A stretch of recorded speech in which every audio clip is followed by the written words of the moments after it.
Voilà. J'invite directement Mélanie à me rejoindre. Donc, Mélanie Gerber est la pasteure du Gospel Center La Béroche. Elle gère aussi tout ce qui est administratif. Et moi, ça ne m'épate de voir fait tout le travail qu'elle fait, les mails qu'elle fait. Et je ne sais pas si vous avez déjà reçu des mails, mais c'est à chaque fois bien construit. Il y a des longues phrases. Si c'était moi qui faisais les mails, il y aurait 3 mots qui se couriraient après. Puis ça serait tout. Donc voilà, j'aimerais juste prier pour elle et je vais lui laisser la place. Père éternel, j'aimerais te remercier pour Mélanie de ce que tu as déposé sur son cœur. J'aimerais te remercier de ce message qu'elle va nous apporter. Que Seigneur, tu puisses venir la bénir et que tu puisses la rejoindre dans le nom de Jésus. Amen.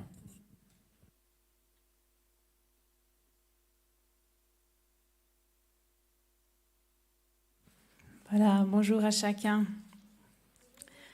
Bonjour aussi à ceux qui sont en ligne ou qui sont dans la deuxième salle et qu'on ne voit pas, mais qu'on voit en esprit, qu'on sait qu'ils sont là.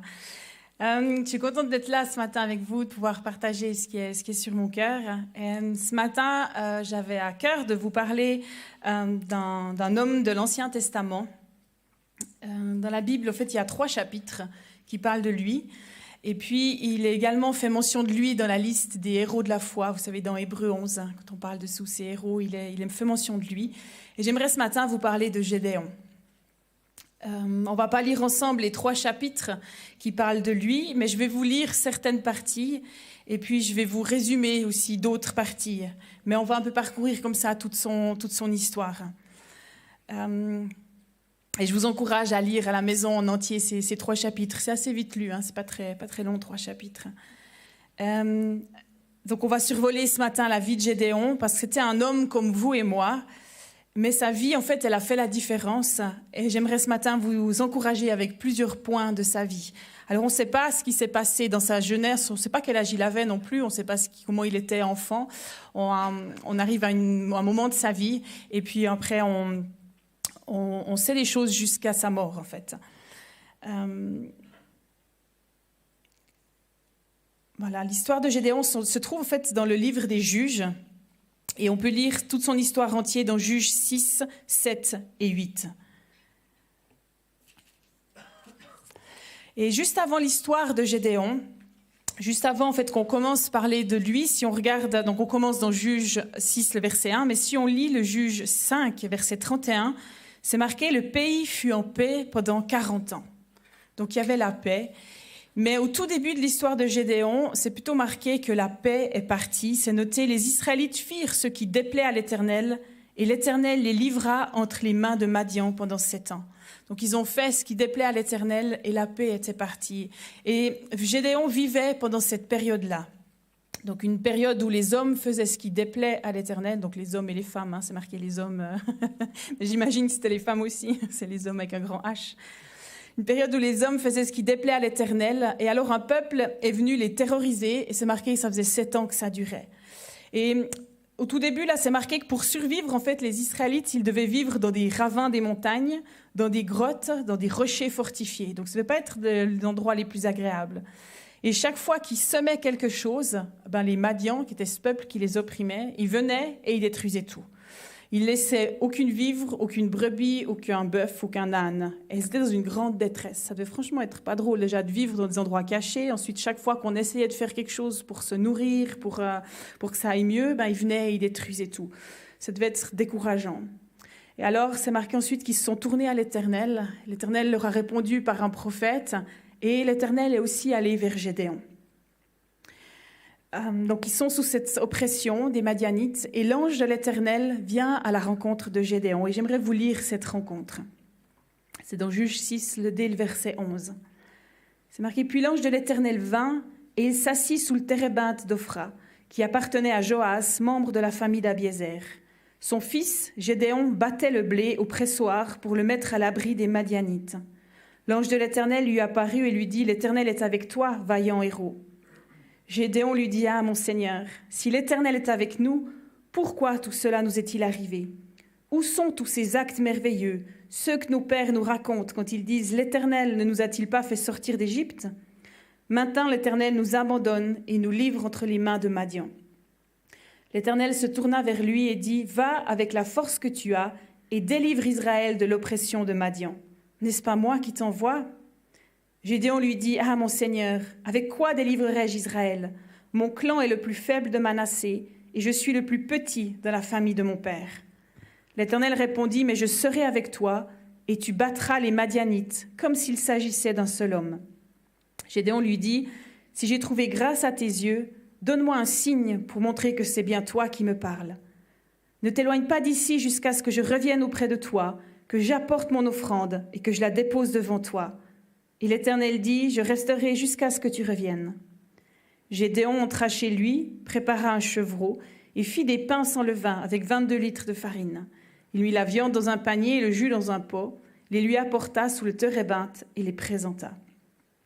Juste une petite parenthèse, moi je trouve toujours drôle dans la Bible quand ils disent « Attends, juste là, je vais préparer ». Et puis on voit qu'ils doivent d'abord abattre la bête, ils doivent faire le pain, ils doivent faire ces choses, ça devait durer mais quelques heures en fait. Et puis là, l'Éternel est patient et il attend. L'ange de Dieu lui dit « Prends la viande et les pains sans levain, pose-les sur ce rocher et verse le jus par-dessus. » C'est ce que fit Gédéon. L'ange de l'Éternel avança le bâton qu'il avait à la main et en toucha la viande et les pains sans levain. Alors un feu s'éleva du rocher, un feu qui brûla la viande et les pains sans levain. Puis l'ange de l'Éternel disparut de la vue de Gédéon. Comprenant que c'était l'ange de l'Éternel, Gédéon s'exclama « Malheur à moi, Seigneur Éternel, car j'ai vu l'ange de l'Éternel face à face. » Et l'Éternel lui dit « Reste en paix, n'aie pas peur, tu ne mourras pas. » Gédéon construisit là un autel à l'Éternel, et il l'appela l'Éternel paix. Il existe aujourd'hui encore à Ophra, qui appartenait à la famille d'Abiézer. Au cours de la même nuit, l'Éternel dit à Gédéon « Prends le jeune taureau de ton père, ainsi qu'un deuxième taureau de 7 ans, démolis l'autel de Baal qui appartient à ton père et abat le poteau sacré qui se trouve dessus. Tu construiras ensuite et tu disposeras sur le haut de ce rocher un autel consacré à l'Éternel ton Dieu. Tu prendras le deuxième taureau et tu l'offriras en holocauste, en utilisant le bois de l'idole que tu auras abattu. » Gédéon prit 10 de ses serviteurs et fit ce que l'Éternel avait dit. Toutefois, comme il avait peur de la famille de son père et des habitants de la ville, il l'accomplit de nuit et non de jour.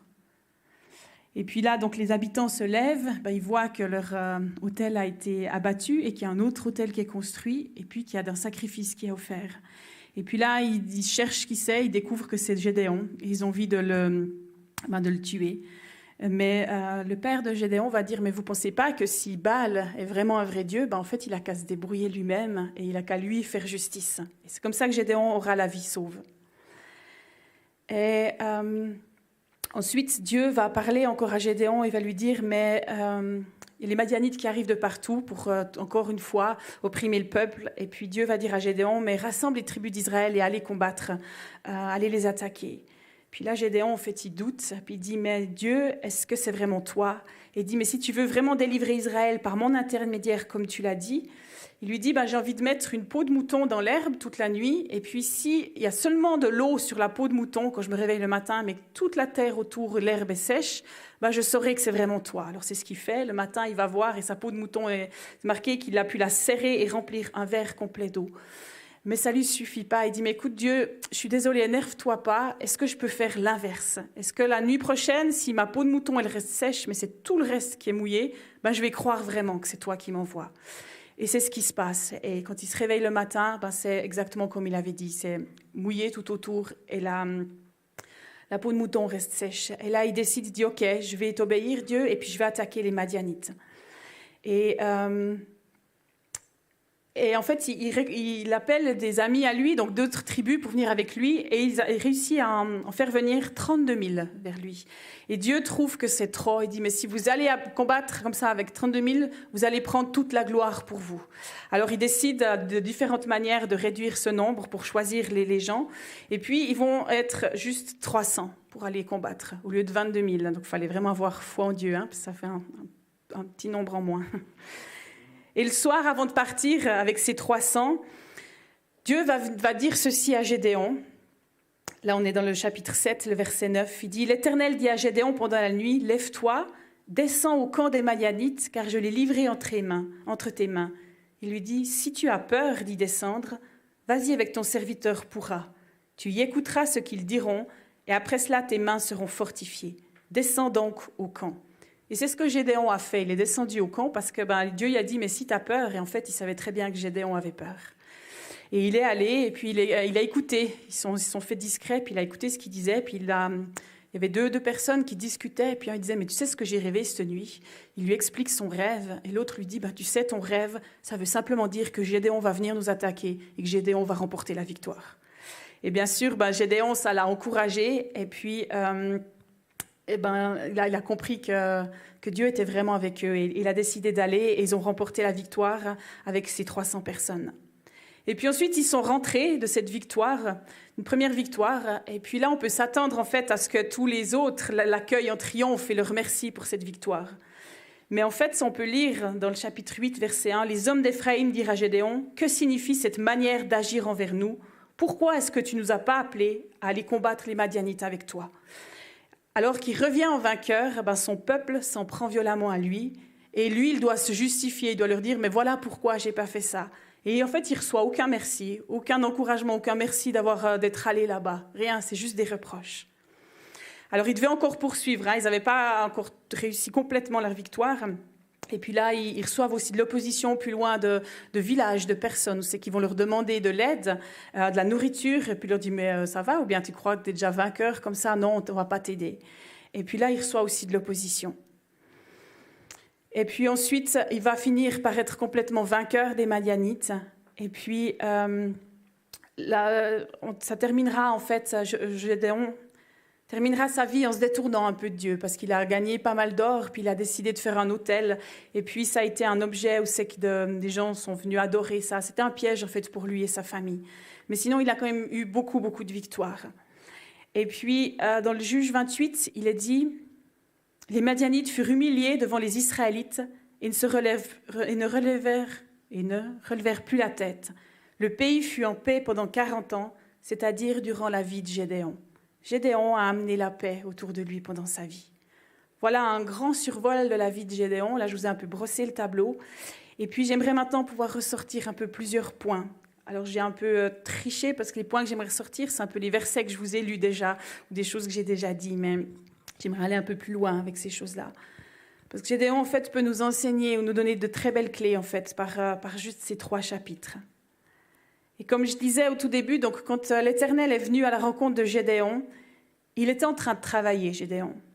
Il se cachait, c'est vrai, des Madianites, mais il travaillait, puis il devait en fait en avoir marre de tout ça.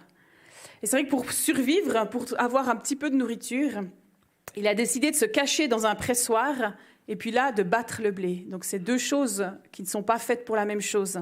Normalement, on ne bat pas le blé dans un pressoir. Et à l'époque, pour battre le blé, il le faisait dans un endroit où il pouvait y avoir du vent, pour que le vent puisse emmener la coque qui est autour du blé, et puis que seulement reste le grain qui est plus lourd.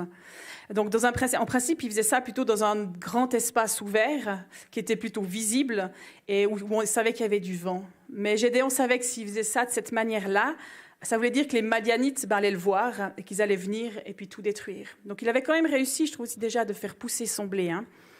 Et puis, donc, lui, il s'est dit, mais je vais faire ça caché dans un pressoir. Il n'était pas du tout adapté à ce dont il avait besoin de faire, mais il avait trouvé cette solution. Et alors que Gédéon est en train de battre son blé, il pense à ce qu'il est en train de vivre et il pense à ce que Dieu a fait. Vous allez me dire, mais comment tu sais à quoi Gédéon pensait ? Alors, c'est une supposition, mais je pense que ça devait être assez ça, parce que quand Dieu va venir vers lui, la première chose que Gédéon va dire, c'est le verset 13 du chapitre 6, il va dire « Mon Seigneur, si l'Éternel est avec nous, pourquoi tout cela nous est-il arrivé ? Où sont tous ces actes merveilleux, ceux que nos pères nous racontent, quand ils disent « L'Éternel ne nous a-t-il pas fait sortir d'Égypte ?» Moi, je pense qu'alors que Gédéon bat le blé, il pense à tout ce que Dieu a déjà fait. Et il se rappelle tout ce qu'on lui a dit sur Dieu. Et il se dit, mais il est où Dieu en fait ? Pourquoi est-ce qu'on vit tout cela ? Pourquoi est-ce qu'on est sous cette oppression des Madianites ? Si Dieu nous aimait vraiment, pourquoi est-ce que les Madianites sont là ? Et Gédéon avait soif en fait de revivre la manifestation de Dieu. Il aspirait à vivre ce que ses ancêtres avaient vécu. Il voulait voir Dieu à l'œuvre dans son peuple. Il voulait voir aussi comme le peuple d'Israël avait vu la mer rouge se séparer en 2. Il voulait voir toutes ces choses-là. Mais lui, il est là et il doit battre le blé dans un pressoir. Est-ce que cela vous parle ? Est-ce que des fois, on n'est pas un peu dans une situation plus ou moins similaire ? Où on peut des fois se demander, mais où sont les grands miracles de Dieu? Où est la main de Dieu dans ma situation? Où est le Dieu de la Bible dans tout ce que je vis? Comme Siméon le rappelait ce matin, qui disait aussi, certains ont vous semé avec les larmes, puis vous dites, mais où est la moisson? Où est-ce qu'est la récolte de tout ce que je sème avec larmes? Où sont les fruits de tout ce que j'ai semé pendant longtemps? Et Gédéon, c'était ça, il était dans ce temps-là, il disait, mais où est Dieu? Et vous savez qu'est-ce que Dieu lui a répondu? Dieu lui a dit, mais va avec la force que tu as et délivre de l'oppression. Dieu lui a dit, c'est moi qui t'envoie. Et je crois que ce matin, Dieu veut nous dire la même chose. Il nous dit, mais va avec la force que tu as et fais ce dont tu es appelé à faire. Alors Gédéon, lui, il était dans une période de l'histoire où il y avait des guerres de territoire. Et Dieu lui a demandé d'aller se battre au niveau de l'armée. Dieu ne nous demande pas ça.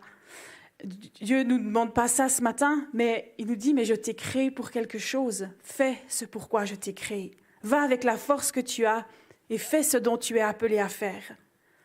Dans Éphésiens 2, le chapitre 2, le verset 10, il nous dit, car on est l'ouvrage de Dieu. On a été créé en Jésus-Christ pour des bonnes œuvres que Dieu a prévues d'avance pour qu'on les pratique. Dieu a des œuvres prévues d'avance pour nous, pour qu'on les pratique. Et c'est ça que Dieu a dit à Gédéon qu'il devait faire. C'était les œuvres qu'il avait prévues d'avance pour lui. Et c'est ça que Dieu nous dit ce matin aussi. Quelles sont les œuvres que Dieu te demande de faire? Quel est ton rôle? Où est-ce que Dieu t'envoie? Gédéon avait besoin d'entendre que Dieu était avec lui, qu'il était un vaillant héros, qu'il devait aller avec la force qu'il avait et qu'il devait délivrer le peuple. Et Dieu va lui rappeler plusieurs fois, il va lui dire « Mais je suis avec toi, n'aie pas peur, vaillant héros ». Et Dieu a répété de nombreuses fois à Gédéon qu'il était avec lui et qu'il ne devait pas avoir peur. Est-ce qu'on n'a pas parlé de la peur aussi ce matin, pendant la louange à plusieurs reprises? Et je crois que Dieu veut te dire cela aussi ce matin. Il veut dire « Mais je suis avec toi dans ta marche. Je te vois comme ce vaillant héros qui avance jour après jour dans les différents défis de ta vie. » Et alors que je préparais ce message, je ressentais que Dieu voulait aussi dire autre chose. Qu'à Gédéon, il avait dit « Mais tu es mon vaillant héros, va avec cette force que tu as. » Et je ressentais ce matin que c'est vrai qu'on est des fois comme Gédéon en train de battre le blé dans le pressoir, qu'on est en train d'avancer, que tu es en train d'avancer et que tu aimerais être à un autre endroit. Un endroit où tu vois des fois la main de Dieu agir dans ta vie, dans ta situation, dans tes défis. Un endroit où tu vois le Dieu puissant qui guérit ta famille, qui restaure les choses. Et alors que tu es là, Dieu vient comme il est venu vers Gédéon. Et je ressentais que Dieu voulait rappeler ce matin à plusieurs qu'il est ce Dieu d'amour. Et là, ça me fait sourire aussi parce que pendant la louange, on a eu plusieurs moments où c'est qu'il a été parlé de l'amour de Dieu. Et c'est vrai, alors que tu as avancé dans les défis de la vie, des fois, c'est un peu comme si on oublie l'amour de Dieu. Alors, notre tête, elle n'oublie pas parce qu'on sait qu'on a un Dieu d'amour. Mais il y a quand même des fois comme quelque chose qui se met entre nous et l'amour de Dieu. Tu sais qu'il t'aime, mais c'est comme si tout ton cœur, toutes tes cellules ou tout ton être soupire après plus d'amour de Dieu, après un rafraîchissement de l'amour de Dieu. Et moi, je crois que ce matin, Dieu veut venir alors que tu es dans ce pressoir à battre le blé. Et Dieu dit, et Dieu parle à ton cœur, et il te dit, je t'aime. Et il te dit, mais tu es ma bien-aimée. Il te rappelle, tu dis, mais tu sais, j'ai inscrit ton nom dans mes mains quand j'ai donné ma vie pour toi à la croix. Il te dit, mais ta honte est enlevée. Dieu te rappelle ce matin et te dit, mais tu sais, si je devais à nouveau donner ma vie pour toi, je le ferais à nouveau. Je le referai une deuxième fois. Dieu te dit, tu as du prix à mes yeux. Ta vie compte pour moi. Alors que tu es dans ce pressoir, Dieu, ce matin, il te rappelle ça. Alors que peut-être tu es comme Gédéon, puis tu dis, mais Dieu, si tu es avec nous, pourquoi est-ce que je vis toutes ces difficultés? Pourquoi est-ce que je ne retrouve pas un travail? Pourquoi est-ce que je suis malade? Où est-ce que tu es dans mes difficultés? Pourquoi est-ce que je ne vis pas les miracles de la Bible? Et Dieu te redit, tu es mon bien-aimé, tu es ma bien-aimée. Je t'aime. J'ai donné ma vie pour toi. Tu as du prix pour moi, je t'aime. Et je crois vraiment que l'amour de Dieu est là. Et c'est vrai, souvent, quand on fait des messages, on prend un temps à la fin, un temps, comme on appelle ça, des temps de ministère, où on se laisse remplir par Dieu, où on vit quelque chose profondément avec Dieu. Et j'aimerais simplement, avant de continuer, j'aimerais qu'on puisse s'arrêter là, parce que je crois vraiment qu'il y a l'amour de Dieu qui veut nous remplir. Et si tu sens que tu as besoin dans ton cœur d'être renouvelé, d'être rafraîchi par l'amour de Dieu, j'aimerais qu'on puisse prendre simplement un petit temps maintenant où on s'arrête et où tu peux simplement ouvrir ton cœur à Dieu, où tu peux simplement lui dire « Mais Dieu, oui, j'ai soif de ton amour. » Et je sens vraiment que Dieu va venir déverser son amour dans nos cœurs. Alors je sais que c'est pour maintenant, mais je sais que ce n'est pas juste pour maintenant. Je sais que Dieu veut venir nous remplir de son amour ces prochains jours, ces prochains temps. Parce que Dieu, il a envie de restaurer ses enfants. Il a envie de leur dire à quel point il les aime. Et simplement, on peut ouvrir nos cœurs. Et Jésus, moi, je t'ouvre mon cœur. Et merci parce que je sais que tu vas nous faire ressentir et nous montrer, nous faire découvrir encore une étape de plus de ton amour. Père, tu sais qu'on sait que tu nous aimes, mais je sais que tu veux nous le montrer tout à nouveau et des fois d'une manière complètement nouvelle. Et Père, on ouvre nos cœurs et on fait taire toutes ces voix, tous ces mensonges qui veulent nous faire dire que tu nous aimes pas, qu'on est rejeté, qu'on est abandonné. Tout cet esprit de doute, moi je le chasse dans le nom de Jésus. Cet esprit de rejet, je le chasse dans le nom de Jésus. Et je déclare qu'on va être capable de sentir ton amour, capable de ressentir ton amour et capable d'être convaincu que tu es un Dieu qui nous aime. Et j'accueille ce matin cette vague d'amour qui est là pour nous. Merci Père parce que tu vas souffler à chacune de nos oreilles un « je t'aime ».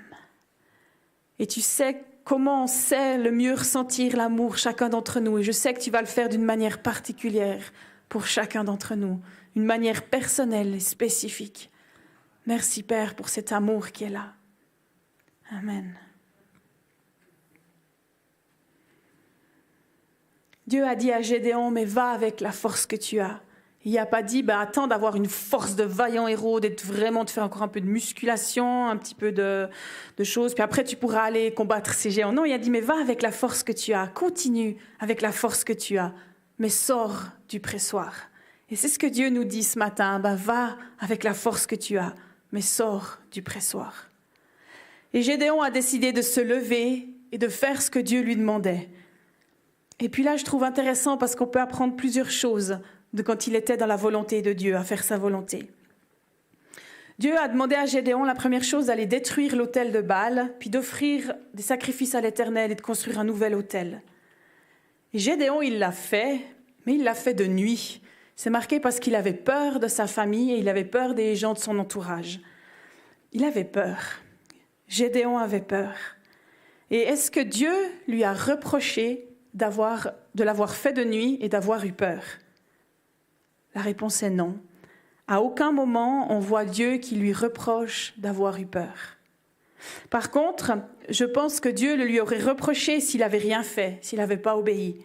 Mais de l'avoir fait en ayant eu peur, puis du coup de l'avoir fait de nuit, Dieu ne lui a jamais reproché. Vous savez, c'est un peu comme cette parabole des talents qui est dans Matthieu 25, où c'est que, je ne vais pas la lire cette histoire, mais où c'est qu'on peut voir que Dieu donne des talents, des choses à différentes personnes. À certains, il en donne 10, d'autres 5, d'autres 2, d'autres 1. Et puis, il y en a un qui n'a rien fait avec ça parce qu'il a eu peur. Et il l'a enterré et puis il l'a juste redonné à Dieu. Il ne l'a pas fait fructifier. Et là, Dieu le lui a reproché. Mais à celui qui en a reçu 2 puis qui en a redonné 2 à Dieu en plus, mais qui a quand même eu aussi peur, Dieu ne lui a pas reproché. Mais il a reproché à celui qui n'a rien fait. Et ce matin, qu'est-ce que Dieu te demande de faire ? Et même si tu as peur de faire ce que Dieu te demande, fais-le. Mais Dieu ne te reprochera pas ta peur, mais il te reprochera peut-être de ne pas l'avoir fait. Dieu n'a pas non plus reproché à Gédéon de battre le blé caché dans le pressoir. Gédéon, il était en action, il se rappelait ce que Dieu avait fait et il était dans l'attente que Dieu agisse à nouveau. Mais Dieu ne lui a pas reproché. Il ne lui a pas dit, mais pourquoi tu t'es caché ? Pourquoi tu as peur ? Et peut-être que toi aussi tu as l'impression d'être caché, de ne pas pouvoir être pleinement ce que tu aimerais être ou faire. Mais sois en action et rappelle-toi qui est Dieu et ce qu'il a fait en attendant qu'il agisse et qu'il t'amène plus loin. C'est exactement ce que Gédéon faisait. Et la peur, elle ne doit pas être un frein pour toi, parce que Dieu a tout entre ses mains. Vous savez, Dieu, il connaissait parfaitement Gédéon. Et il avait vu qu'il avait agi de nuit parce qu'il avait peur.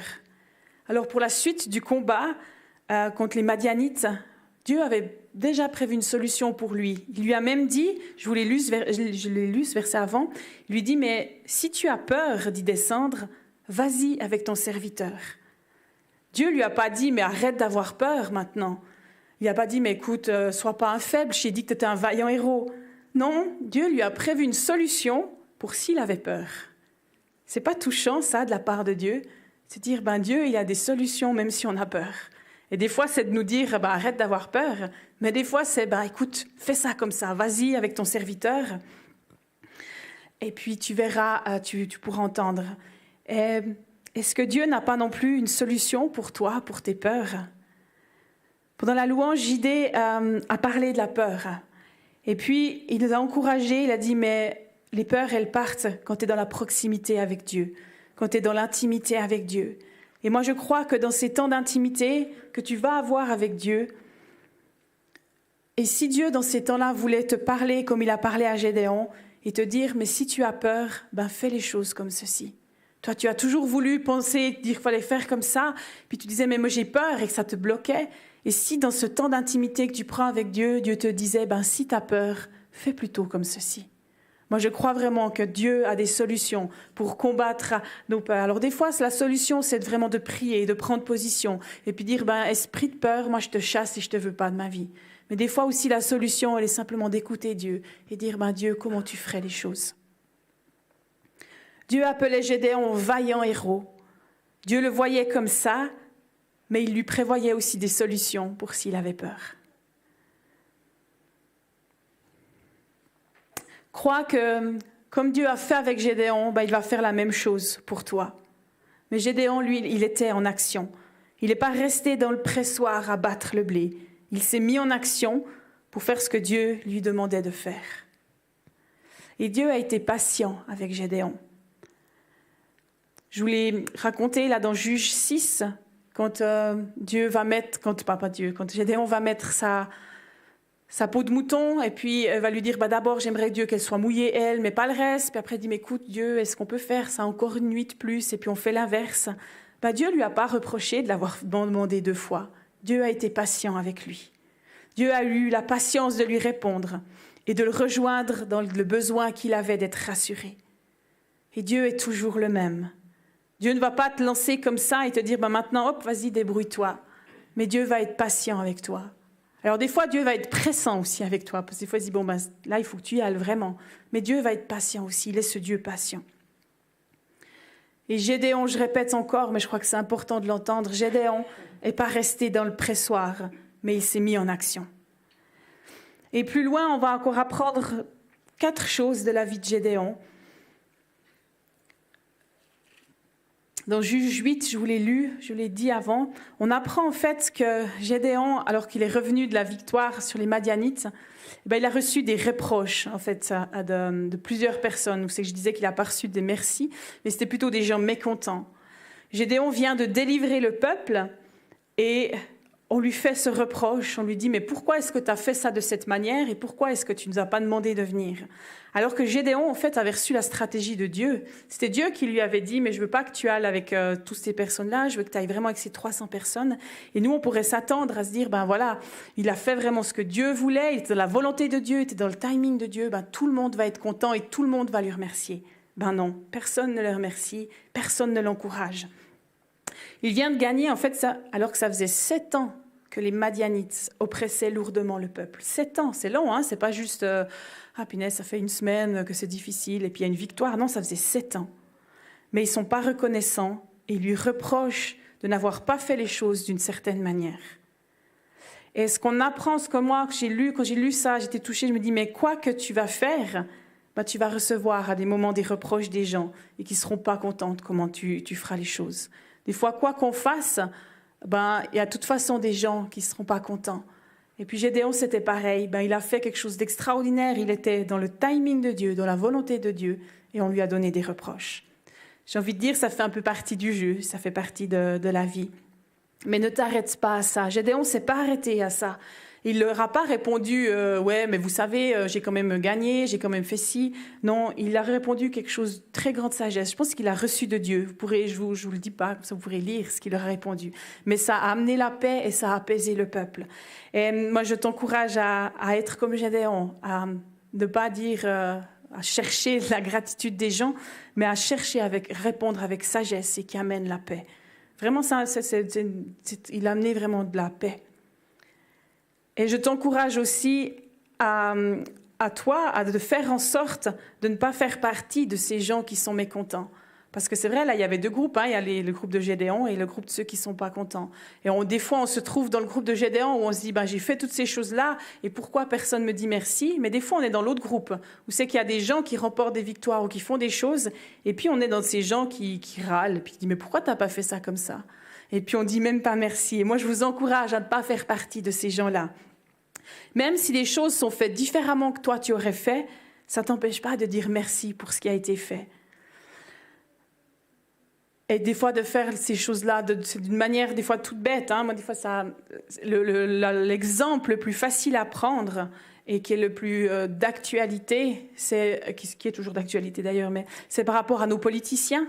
Combien de personnes râlent et mettent en avant tout ce qu'ils font faux et combien leur disent merci? Je pense que ça, à mon avis, dans leur email ou dans leur courrier, il doit y avoir beaucoup plus de personnes qui sont mécontentes que de personnes qui leur disent simplement merci. Alors oui, ils font pas tout juste, mais ils font des choses très justes aussi. Oui, on ferait tous différemment. Je pense que si on avait tous ici une solution, on aurait peut-être 50 solutions différentes, on ferait tous différemment. Mais apprenons à reconnaître ce qui est fait aussi, ce qui est bien fait, et à être reconnaissant pour remercier les Gédéons. Et après, il y a plein d'exemples qu'on pourrait prendre dans notre quotidien, avec des gens très proches de nous, avec nos collègues, avec notre conjoint, avec nos enfants, à pas simplement relever les choses qui sont faites pas forcément bien, mais relever aussi les choses qui sont bien faites et dire merci. Gédéon était dans la volonté de Dieu, il a fait les choses selon la stratégie de Dieu, mais ça n'a pas empêché que des gens soient mécontents et le lui disent. Si des gens sont mécontents autour de toi, ça ne veut pas dire que tu n'es pas dans la volonté de Dieu. Ça ne veut pas dire que tu dois t'arrêter, mais persévère. Et aussi, un peu plus loin, on voit que Gédéon a eu de l'opposition, comme je vous le disais avant, c'est qu'il est allé dans 2 villages différents pour demander de l'aide. Ils avaient besoin d'être un peu restaurés. Ces 300 personnes, ils avaient besoin d'avoir à boire, d'avoir à manger. Et puis, ils sont allés demander. Et puis là, on leur a fermé la porte. Ils disent, mais tu te prends pour qui? Tu crois que tu as déjà remporté toutes les victoires? Et puis là aussi, malgré le fait qu'il était dans la volonté de Dieu, dans le timing de Dieu, il a eu de l'opposition. Et ce n'est pas parce que tu as de l'opposition que ce que tu fais ne vient pas de Dieu.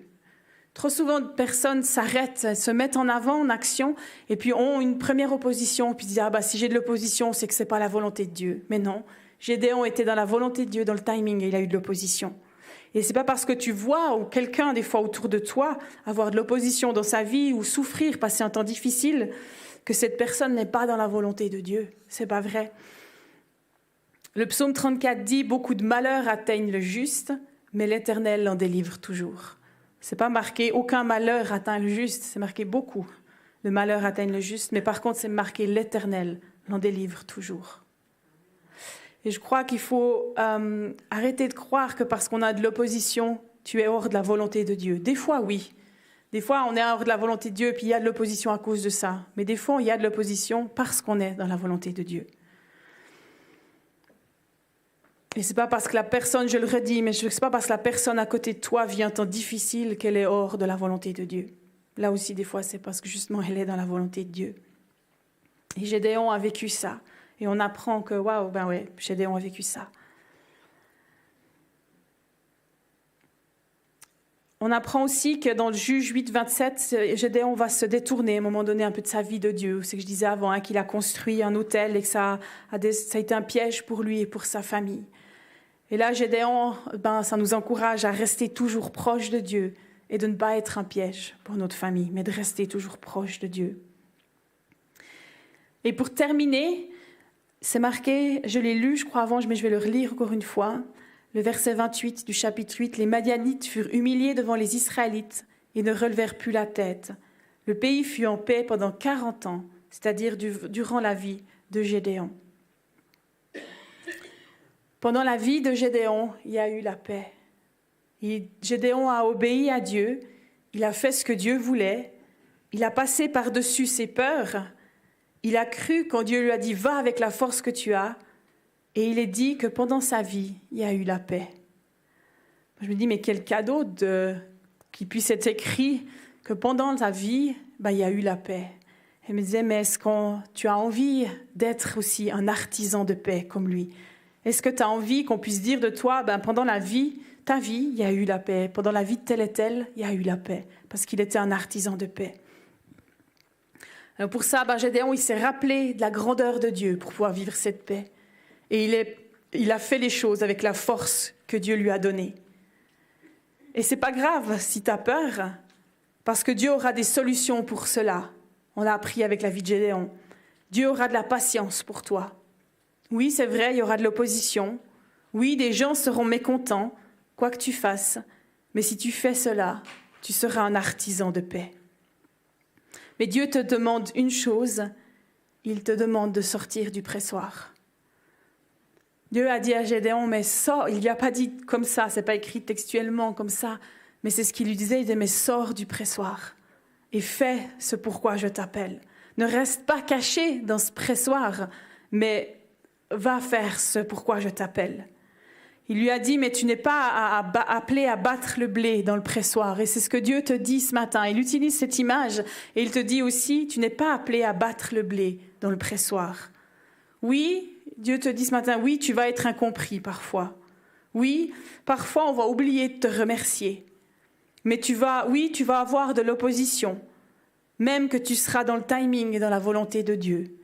Mais tu n'es pas appelé à rester dans ce pressoir. Et pour certains, ce premier pas pour sortir du pressoir, ce sera de donner votre vie à Jésus, peut-être pour la première fois.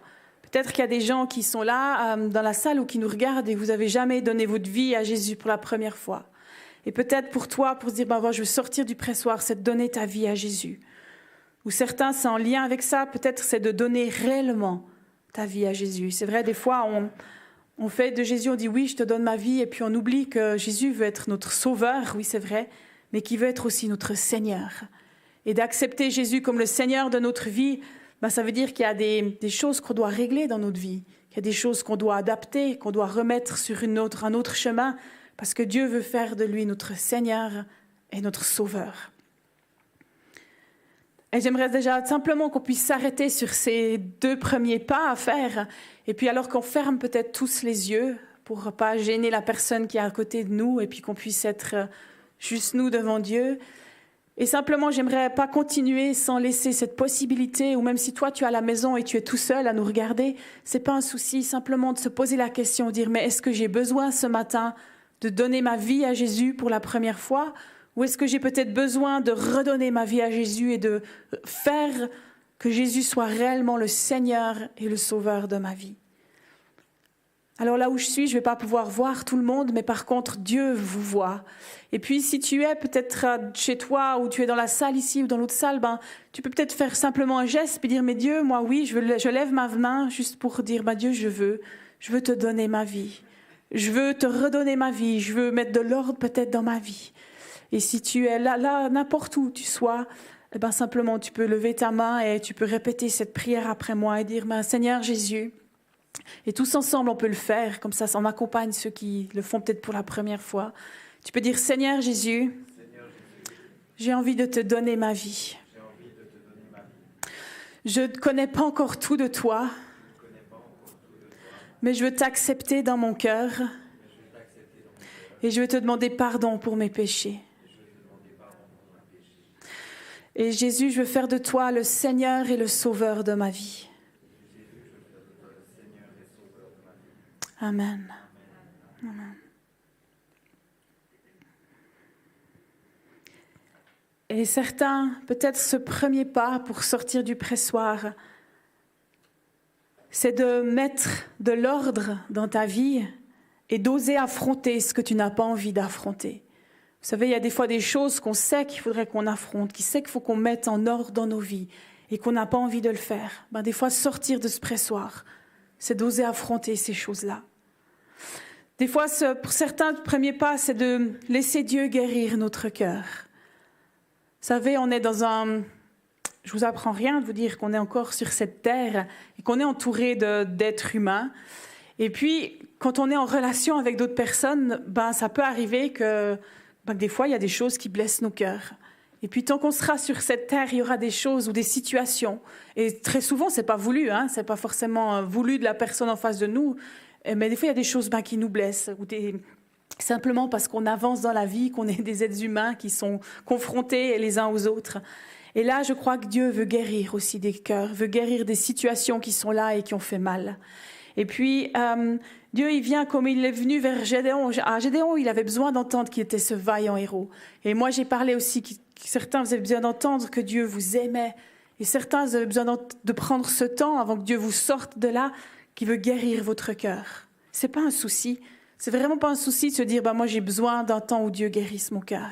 Et des fois, on l'a déjà fait, et puis on doit le refaire, et le refaire encore, simplement parce qu'on avance dans la vie, et puis on est confronté à des nouvelles choses. Mais c'est pas un souci. Simplement d'aller vers Jésus et dire, Jésus, guéris mon cœur. Jésus, tu vois cette situation qui me fait mal. Et des fois, simplement refuser l'amertume qui peut commencer de venir dans votre cœur, et puis dire, moi, je refuse cette amertume. Jésus, je refuse d'être offensé par cette situation. Je refuse d'être offensé par cette personne. Mais Jésus vient guérir mon cœur. Et Jésus, je pardonne à cette personne. Je lui pardonne, même si je ne suis pas d'accord avec ce qui s'est passé. Jésus, moi, je décide de pardonner. Et puis, tu peux pardonner, même si tu n'es pas d'accord avec la situation. Le fait de pardonner, ça ne veut pas dire que tu acceptes ce qui s'est passé. Ça ne veut pas dire que tu es d'accord avec ce qui s'est passé. Mais ça veut dire que tu décides de ne pas porter la charge de ça et que tu la laisses à Dieu. Tu dis, moi, je ne veux pas et je refuse de garder cette chose-là et je pardonne. Et Dieu va venir et guérir ton cœur. Un certain Dieu te dit, mais obéis à ce que je te demande de faire. Depuis longtemps peut-être, ou depuis pas longtemps, mais Dieu te dit, obéis. Gédéon, il a dû sortir, il a dû obéir, il a dû sortir de cette peur et décider d'obéir. Et certains, de faire ce premier pas, c'est Dieu te dit, mais crois à nouveau en tes rêves et commence à les vivre. Tu n'es pas obligé de commencer directement, pleinement, à 100%, mais fais le premier pas de commencer à vivre ton rêve. Et tu vas sortir petit à petit de ce pressoir, là où et être pleinement dans ce que Dieu te demande de faire. Mais Dieu te dit, va avec la force que tu as, parce que tu es ma bien-aimée. Et juste avant de m'arrêter, je vais simplement prendre encore un temps pour prier, et puis ensuite je m'arrêterai là. Seigneur Jésus, je te remercie pour cet exemple de vie de Gédéon. Merci Père pour tout le cheminement que tu as fait avec lui. Merci pour l'exemple qu'il est pour nous. Et Père, moi j'ai envie d'entendre ce que tu me dis personnellement et ce que tu dis à chacun. Je veux que chacun puisse l'entendre. Ce que tu es en train de nous dire pour qu'on puisse sortir de ce pressoir et pleinement faire ce pourquoi tu nous as créés, ce pourquoi tu nous appelles à faire, à être. Et Jésus, je te remercie parce que tu as des plans merveilleux pour chaque personne. Même si certains peut-être vous en doutez, mais Dieu, je sais que tu as des plans merveilleux pour chacun d'entre nous. Et merci Seigneur Jésus, moi je veux te dire que j'entends ce cri qui est sur ton cœur et que tu nous appelles à sortir du pressoir et d'aller faire ce que toi tu nous demandes. Et Père, moi j'entends ce cri et Seigneur Jésus, je veux y répondre et j'ai envie Seigneur Jésus, jour après jour, de faire ce pourquoi tu m'appelles Jésus. Et si c'est votre cas aussi, si vous entendez ce cri qui est sur le cœur de Dieu et qui te dit « mais sors du pressoir ». Et si tu as envie de répondre concrètement à cet appel de Dieu, simplement tu peux te lever là où tu es pour dire « oui Jésus, je veux t'obéir.